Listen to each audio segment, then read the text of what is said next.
83 थानों में एफआईआर, 21 लाख का इनाम। योगी की मां पर गलत बोलने वाला मौलाना अंडरग्राउंड। मुस्लिम ने भी छोड़ा साथ तो अपनाया नया दांव। मुस्लिम युवाओं को भड़काने का नया वीडियो। मौलाना अब्दुल सलीम खुद को क्यों बताता है चतुर्वेदी। ओवैसी और पीके की पार्टी से निकला है नाता। यह है बिहार के अररिया जिले का मौलाना अब्दुल सलीम कासमी, जिसकी बुद्धि इतनी भ्रष्ट हो चुकी है कि ये योगी की मां पर अभद्र टिप्पणी करता है, जिससे सुनते ही इसके ही समुदाय के कई मुस्लिम भड़क जाते हैं। पर इसे शर्म नहीं आती, बल्कि ये नया प्लान बनाता है और इसका वीडियो सामने आता है, जिसमें ये मुस्लिम युवाओं से कहता है, मौलाना सलीम अगर जेल गया तो सिर्फ व्हाट्सएप ट्विटर पर पोस्ट ही करते रहना। ये नहीं कि अगर जेल हुई तो मैदान पर उतर जाओ। अगर भारत में प्रदर्शन करोगे तो कोई भी निवेशक भारत में नहीं आना चाहेगा। यानी इसे जेल जाने का डर अब सताने लगा है, इसलिए मुस्लिम युवाओं को भड़काने पर उतर आया है और दुश्मनों की तरह देश की अर्थव्यवस्था को बर्बाद करना चाहता है। यानी इसकी सोच देश के खिलाफ है। फिर एक्शन क्यों नहीं हो रहा। हिंदू युवा वाहिनी ने इसके ऊपर 21 लाख रुपए का इनाम घोषित किया है। 84 थानों में इसके खिलाफ मुकदमे हो चुके हैं। जगह जगह इसकी गिरफ्तारी की मांग उठ रही है। ब्राह्मण समाज के कुछ लोग तो इससे इतने खफा हैं कि वो कहते हैं कि ब्राह्मणों को बदनाम करने के लिए ये चतुर्वेदी लिखता है। आखिर संस्कृत के 4 श्लोक पढ़ लेने से ये चतुर्वेदी कैसे बन गया। अगर इसे चतुर्वेदी टाइटल इतना पसंद है तो फिर मौलाना अब्दुल सलीम कासमी से बदलकर कुछ और नाम क्यों नहीं रख लेते। ये सारे सवाल अब उठने लगे हैं। पर सबसे बड़ा सवाल ये भी है कि आखिर इसने इतनी बड़ी हिमाकत क्यों की। ये गौकशी के कानून पर बोलते हुए, यूपी पुलिस के ऑपरेशन लंगड़ा पर सवाल उठाते हुए योगी की मां तक पर टिप्पणी करने लगता है।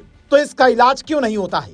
क्या यूपी पुलिस इसका इलाज करने बिहार जाएगी या फिर बिहार में इस वक्त नीतीश के बाद नए मुख्यमंत्री के आने का इंतजार हो रहा है ताकि योगी स्टाइल में इसका इलाज हो। आखिर बिहार पुलिस इससे सलाखों के पीछे क्यों नहीं पहुंचा पा रही है। आखिर इसके ऊपर किसका हाथ है। मीडिया रिपोर्ट दावा करती है मौलाना अब्दुल सलीम पहले ओवैसी की पार्टी से जुड़ा हुआ था। बाद में इसने प्रशांत किशोर की जन स्वराज पार्टी से भी नजदीकी बढ़ाई।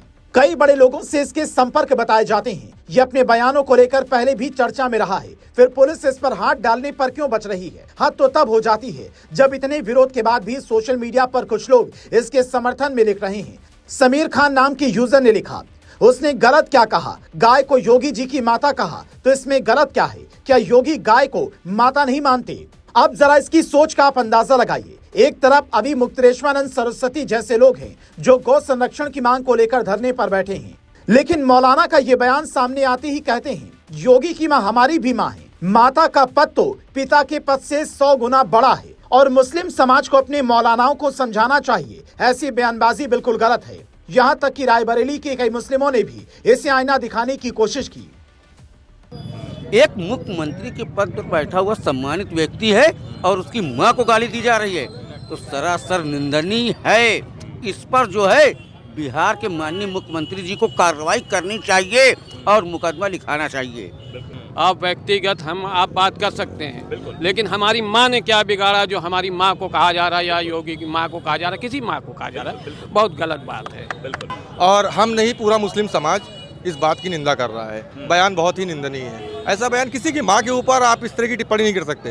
राजनीति जो होती है वो विचारधारा की होती है। आप किसी का विरोध कर सकते हैं राजनीतिक रूप से, लेकिन किसी की माँ के ऊपर आप इस तरह की निंदनीय बयान नहीं दे सकते हैं। ये किसी आम आदमी के लिए हो या प्रदेश के मुखिया के लिए हो, माँ होती है। सबसे सर्वप्रथम बात यह है कि योगी जी किसी एक पार्टी के मुख्यमंत्री नहीं है, वो पूरे प्रदेश के मुखिया हैं।